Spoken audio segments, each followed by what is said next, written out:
చేశాను. ఒకసారి పెళ్ళి అంటే సాయం చేశాను, ఒకవేళ ఒకసారి ఎవరో చనిపోయారంటే సాయం చేశాను. మానవత దృక్పథంతో చేశాను. అలాగే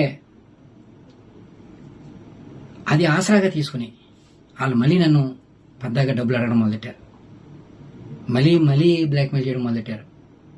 డబ్బులు ఇస్తారా, నేను వీడియో బయటమా, లేదా మీ ప్రత్యర్థులకి ఇస్తే మాకు చాలా డబ్బులు వస్తాయి అని నన్ను బ్లాక్మెయిల్ చేయడం మొదలెట్టారు.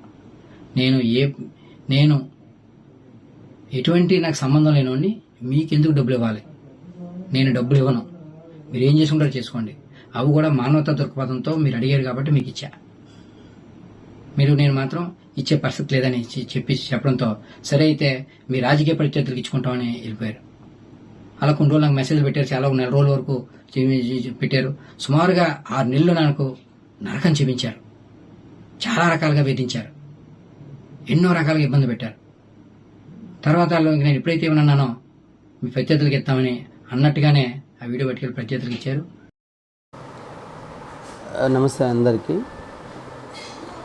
అనంతబాబు వైసీపీ కార్యకర్తల్లో మనం చూస్తున్నాము, ఈ మధ్య బాగా ట్రోల్ అవుతుంది. ఆయన చెప్తున్నాడు, మహా టీవీలో ఏమో ఫస్ట్ 3 days అన్నాడు, 3 days ముందు నుంచి మాకు బ్లాక్మెయిల్ జరుగుతుంది అన్నాడు. ఓకే, బాగానే ఉంది.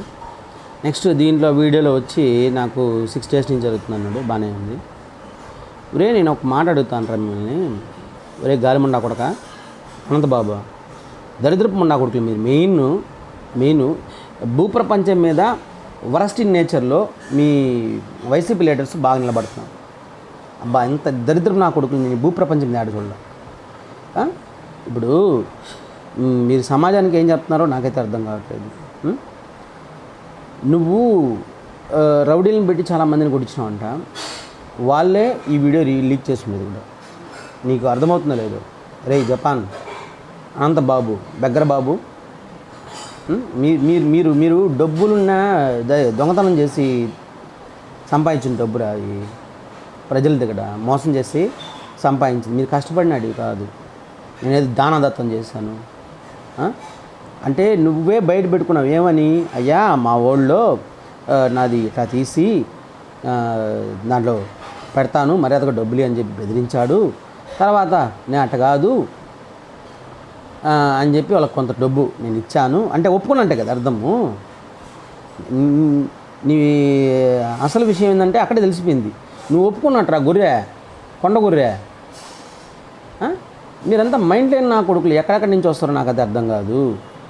మీ బూతుని మీరే నీటికి ఒప్పుకున్నావురా, కోతి మొహమాడా, కోతి రెప్పలాడా. నువ్వు కూడా నా మాట నీ మీ దగ్గరికి వెళ్ళి ఏంది బొట్టు పెట్టుకొని చీర కట్టుకొని సిగ్గుపడు అద్దంలో చూసుకొని, అనంతం బాంబు అంతరంతరం నుంచి వచ్చినావు కదరా బాంబు, ఆ కర్మ కాకపోతే. మీలాంటి నా కొడుకుల వల్ల కదరా దేశం నాశనం అయిపోతున్నది. కొద్దిగా నా కొడుకులారా, మీకెందుకురా బాబు, మీకు పరిపాలన, ఎమ్మెల్యే పదవులు, నా కొడుకుని ఆ దరిద్రపు నా కొడుకుని ఏమని ఎక్కిచ్చారు, రాష్ట్రం నాశనం చేసి పద్దింగాడు. గజ్జమోహన్ రెడ్డి గజ్జిరెడ్డి నాశనం చేశాడు. తమ మంచి లీడర్స్ని తీసుకొచ్చి మా నెత్తి మీద దెంగబెట్టి ప్రజల డబ్బుల్ని కబ్జా చేసి నా కొడక అంత నీకు గుర్తుకోచిపోతే ఎంగ త్రాగండి. ఇప్పుడు మామూలుగా కాదు, గుర్తుకోచిపోతే ఎంగ త్రాగండి. నా కొడకలారా మీరు రాండి చెప్తాను. ఎందుకురా మీరా అంటే నా కొడకలారా.